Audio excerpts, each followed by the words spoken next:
Hello mga mari, magandang araw sa inyo. Tindahan serye at bahay serye tayo ngayon. Ayan, at ako ay nagugupit-gupit ng aking 3-in-1 na single dahil kulang na ang ating nakasapit doon. Nag-iisa na lang, so kailangan mag-refill tayo. Yan ang daily routine natin pag umaga, yung mag-refill ng mga paninda natin sa ating mga lalagyan dahil sa buong araw na may namimili, so syempre nagkukulang-kulang na ang ating mga paninda. So kailangan natin mag-refill para naman maganda tingnan ng ating mga tumer ang ating tindahan. At ayan, nabubutas ako. Maraming salamat sa nagbigay sa akin yan. Sa aking sponsor, thank you so much. At ayan, kailangan nating magsabit para naman nakikita ng ating mga tumer ang ating mga paninda. Kamusta kayo sa inyong mga tindahan? Dito sa akin ay ramdam ang tumal ngayon, parang hindi Pasko. Kaya laban lang tayo. Hanggat may benta, laban lang tayo.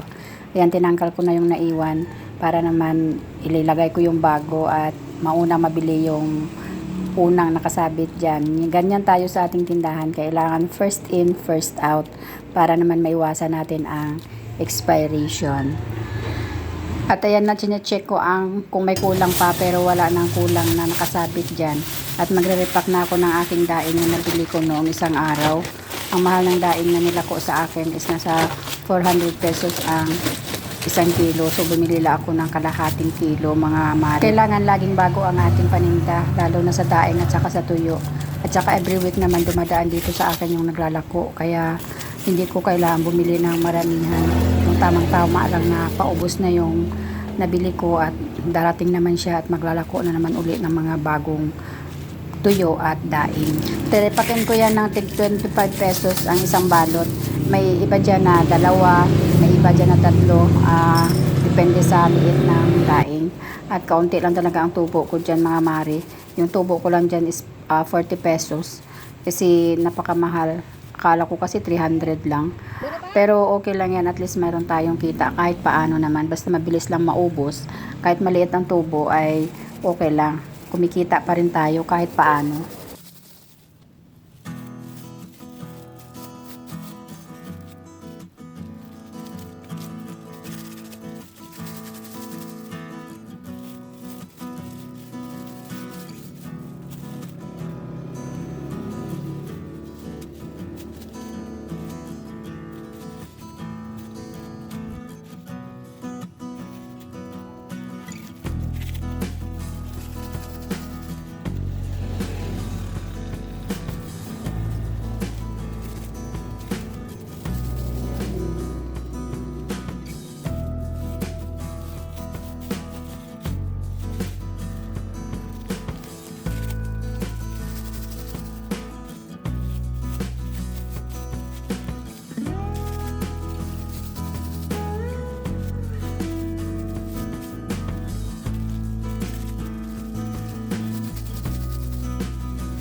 At ayan na mga mari, tapos na ako mag-repack ng ating daing. Tig 25 pesos ang bawat balot. At mag-umpisa na ako mag-refill ng ating mga chichirya dyan na mga kulang-kulang. Kasi maganda tingnan pag punong-puno ang ating display ng ating chichirya section. Tuwang-tuwa ang mga bata niyan kasi marami silang mapagpilian ng mga chichirya. Alam niyo naman na sa mga bata, chichirya is life. Kaya ayan, magre-refill na lang ako lahat ng mga pwedeng i-refill natin na nandiyan. At lahat ng pwedeng i-display ay i-display natin para maganda tingnan ang ating tindahan sa ating mga tuner.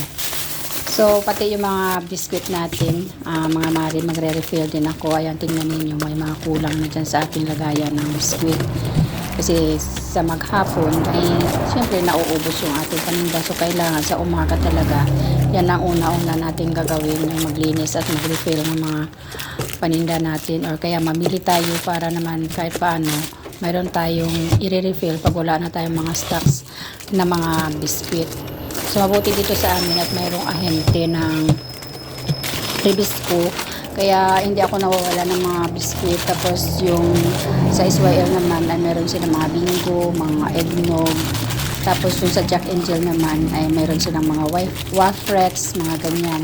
Kaya hindi tayo nauubusan ng mga stocks na mga biskwit. Kaya pag mayroong kulang sa ating lagayan, ay mag-refill lang tayo. Ganyan pag mayroon tayong ahente. Maganda talaga sa tindahan ang mayroong ahente na pinagkukunan kasi hindi ka mawawalan ng mga paninda.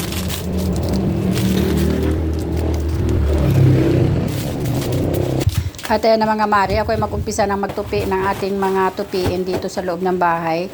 Tapos na ako doon sa tindahan, kaya habang nagtutupi ako, nagbabantay. Habang nagtatrabaho tayo dito sa loob ng bahay, nagbabantay tayo sa ating tindahan. Yan ang kagandahan ng sari-sari store na nasa bahay lang. Kasi kahit nasa loob ka ng bahay gumagawa, pwede kang magbantay ng tindahan kahit nagluluto ka. Pwede kang magbantay ng iyong tindahan. Ganyan dito sa amin. Kasi ako lang naman mag-isa dito sa bahay pag-araw. So yun ang aking trabaho. Nagbabantay ng tindahan, nagluluto, naglilinis ng bahay. Kumbaga, multitasking tayo. So yan lang naman ang aking tupiin. Kaunti lang naman ang aming nilabhan ng isang araw. Yan ay nilalabhanan sa umaga. Para naman kahit paano hindi maipon yung aming labahin. Hanggat pwede maglaba para walang problema sa labahin. At ayan, tapos na akong magtupi ng aming nilabhan. At ako ay magsasaing na. Yung aking sasaingin ay isang baso lang naman. Kaya dyan ako sa rice cooker nagsaing. Kasi kadalasan doon kami sa kahoy nagsasaing. Masarap kasi yung kanin pag sa kahoy niluluto. Kaya lang isang baso lang naman. So sa rice cooker na lang. Kasi baka masunog pa yung ating sinaing at wala na tayong makain na kanin, puro na lang tutong kasi nga isang baso lang yung ating sasaing. At nakabili pala ako ng isda kanina ng galunggong, 1 kilo kasi parang isang buwan na kami hindi nakabili ng isda dahil walang naglalako dito ng isda na maliliit kasi hindi naman kami kumakain ng mga malalaki kasi nabawal sa amin.